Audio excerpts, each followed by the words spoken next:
Today's episode is actually from a talk I got to give last week at a women's business luncheon in my hometown.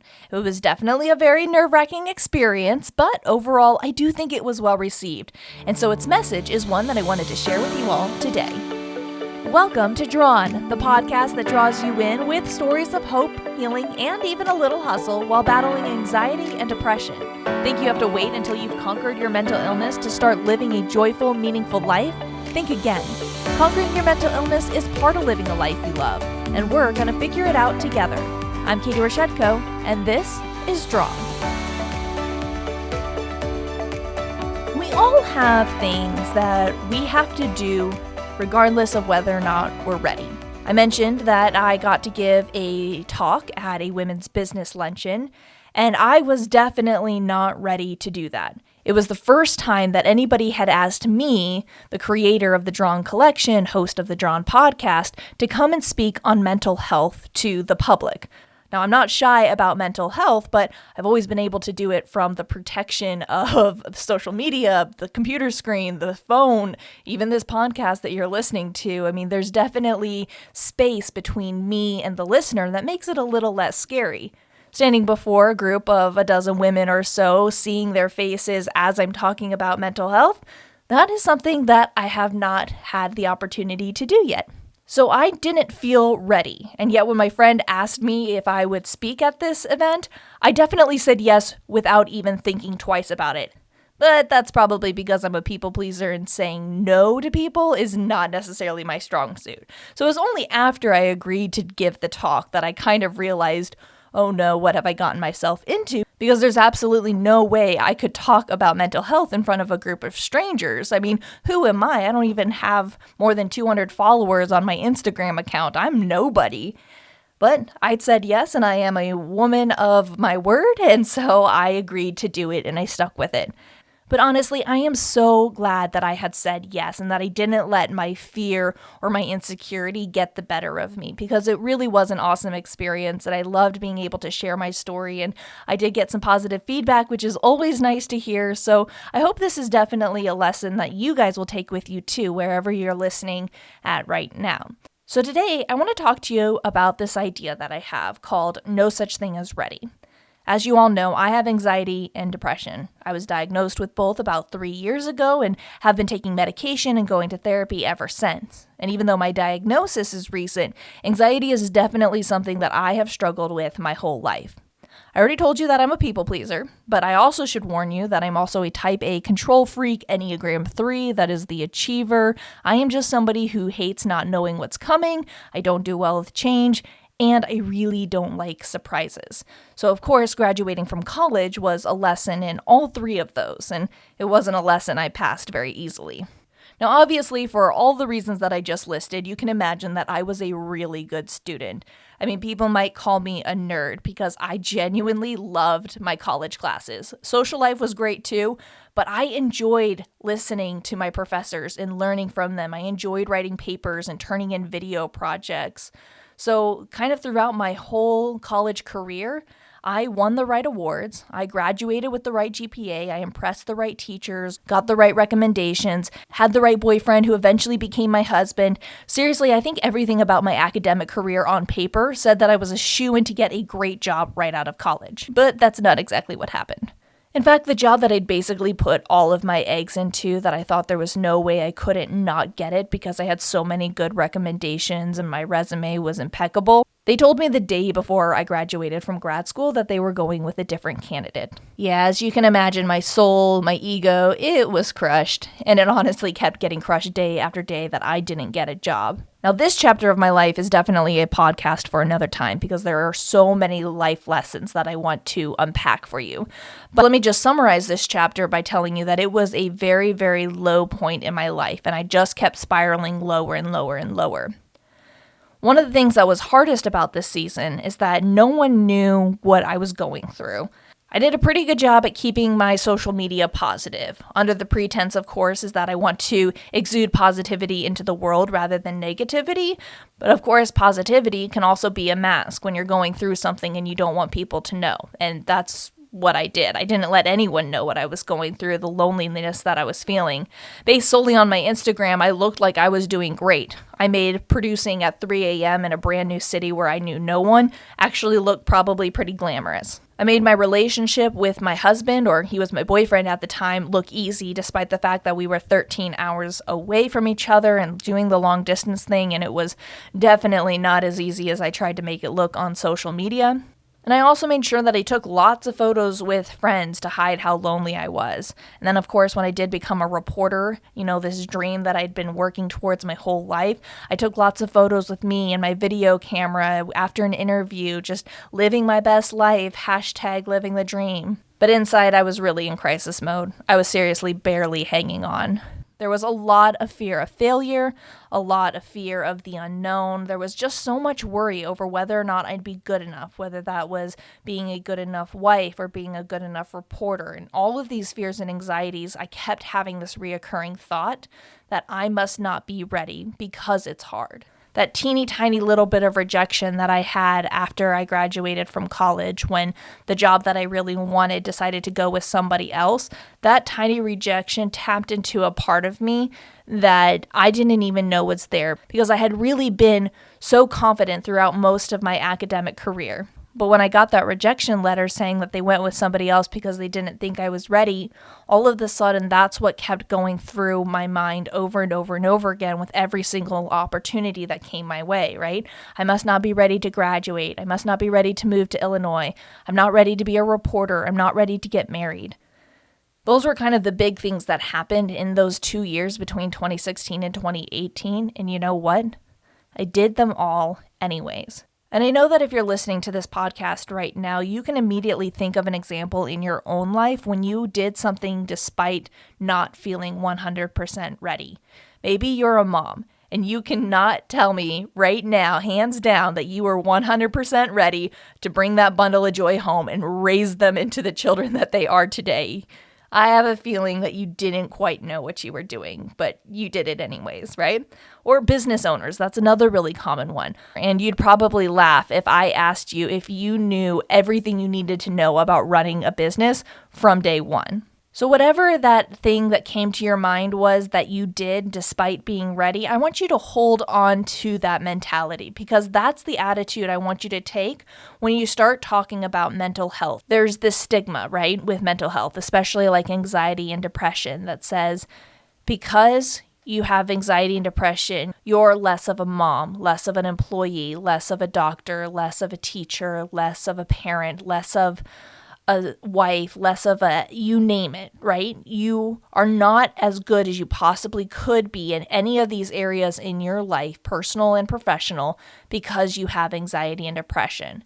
And so when we get diagnosed with either of those two things, we think, okay, there's no way that I can go after my dream or go after creating the life that I want for me and my family until I've conquered my mental illness. If I do this, then I can do that. But you see, I don't think that's true, which is why a core foundational point of the Drawn Collection is that conquering your mental illness is part of creating a life you love. You see, it doesn't have to be this big thing that you have to cure or overcome in order for you to live the best life you can possibly live. Everybody's got something, right? And so if your something is anxiety or depression, let's learn how to create a life we love in spite of that. Let's create routines. Let's create normalcy. Let's create patterns. Let's create good habits in order for us to conquer anxiety and depression. Not necessarily cure it, but learn how to control it and actually use it to our advantage. Because to be honest, it may never go away. I may never not have anxiety and depression, but that doesn't mean that I have to put off living my life on the hopes that one day it'll just go away and then I can start creating this life I love. Like, I don't want to wait that long. I want to create the life I love right now, and I hope you do too. Now, something that helped me a lot in college and that I still love to this day is, of course, personal development and motivational speakers, whether they've got a podcast, a book, TED Talk, whatever, you name it. I want to learn everything I possibly can that these really wise people can offer me. And I used to look up to these people a lot and say, okay, if they tell me to wake up at 5 a.m., I'm waking up at 5 a.m. If they say I need to write a gratitude journal, I'm writing a gratitude journal. If I need to take a week off every year and go on a spiritual journey, well, I'm definitely going to try that. I'm just the kind of person who wants to live my best life and be the best version of myself that I possibly can be. And so I will use any tools that are out there to make that happen. There's a problem with that, though. I was trying to do everything that everybody suggested that I do, and that became my definition of success. And I'm not trying to take away anything from the motivational speakers who have the great podcasts and have written really incredible books. I'm just saying that I put too much pressure on myself to live up to every single one of their standards. And by 2018, I had completely burned myself out, and I was only 26 years old. Because I was trying so hard to take every single one of these people's advice, I think that's really the reason why my self-worth took a nosedive. See, in 2018, I kind of had this mental breakdown, and I wasn't able to do all these things that these great speakers had recommended me doing. I was really struggling with sleeping and getting up on time and really feeling rested. So the idea of getting up at 5 a.m. was just absolutely not going to happen. I was also severely depressed and really anxious, and so yes, writing a gratitude journal can help, but I couldn't see past all of the things that I felt like were wrong in my life to even bring myself to write anything down that I was grateful for. So that was a no-go. A lot of people also talked about eating healthy. Well, I was throwing up for hours every single morning before work because I had gallstones and I was so incredibly terrified and anxious about the workday ahead of me that the idea of eating healthy, fruits, vegetables, salads, smoothies, anything like that, I'm like, I could not do it. I was lucky if I could hold down a McDonald's cheeseburger. I just needed sustenance, let alone healthy sustenance. And so again, trying to do all these things which I determined would make me successful, but not being able to do them, always falling short, my self-worth seriously just continued to take a nosedive. I stopped recognizing myself in the mirror because I could not believe that that girl who was crying for hours every single day was me. The girl who fantasized about running her car off the side of the road so that maybe, just maybe, I could take a break. 4 or 5 weeks in a coma sounded better than showing up for work the next day. It was a really dark point in my life, and it was kind of in those darkest moments that, of course, people stepped in to help me. And I realized in those moments that I didn't need people like Rachel Hollis and Ed Milet and Tony Robbins to look up to. I needed somebody in my life to look me eye to eye and say, it's okay to be right where you're at right now. Maybe I was feeling low, and I needed somebody in my life willing to get in the trenches with me and just sit there.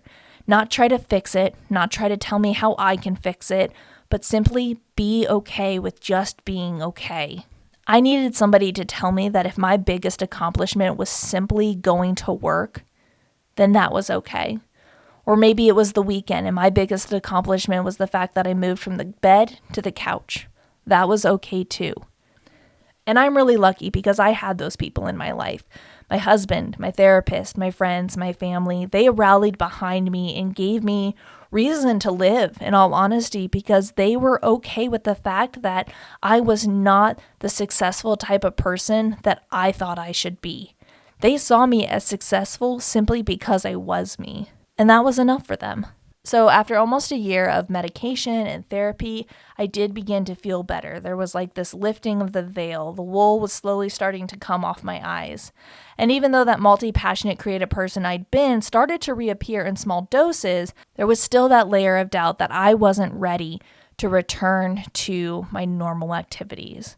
I was afraid I wasn't ready to hang out with friends again. I was afraid that I wasn't ready to take on big projects at work. I didn't think I was ready to start a blog and a social media platform and eventually a podcast. I mean, to me, those were things that people did after they had beat whatever their issue was, whether it was depression or anxiety or something else. If they came out of that on the other side, then they could look back on that season of their life and use it as a teaching tool. But I'm teaching from the present. I don't have the luxury of hindsight yet when it comes to my anxiety and depression.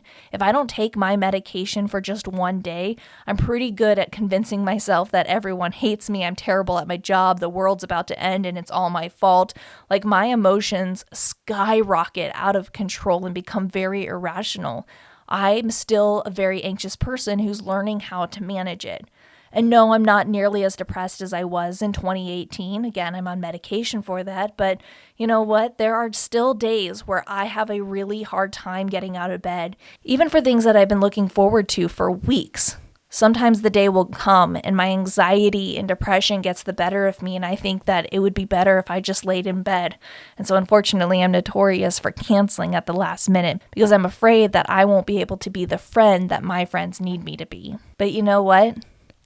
Hanging out with friends, taking on big projects at work, and of course starting the Drawn Collection, those are things that I did anyway, despite the fact that I didn't feel 100% ready. Because there's this thing I've been learning in therapy, and that's there's no such thing as ready. At least not 100% anyways. We can consider ourselves lucky if we ever get to the point where we can say ready as I'll ever be, but even that can be kind of rare. Most of the time life is just a crapshoot that we're figuring out along the way.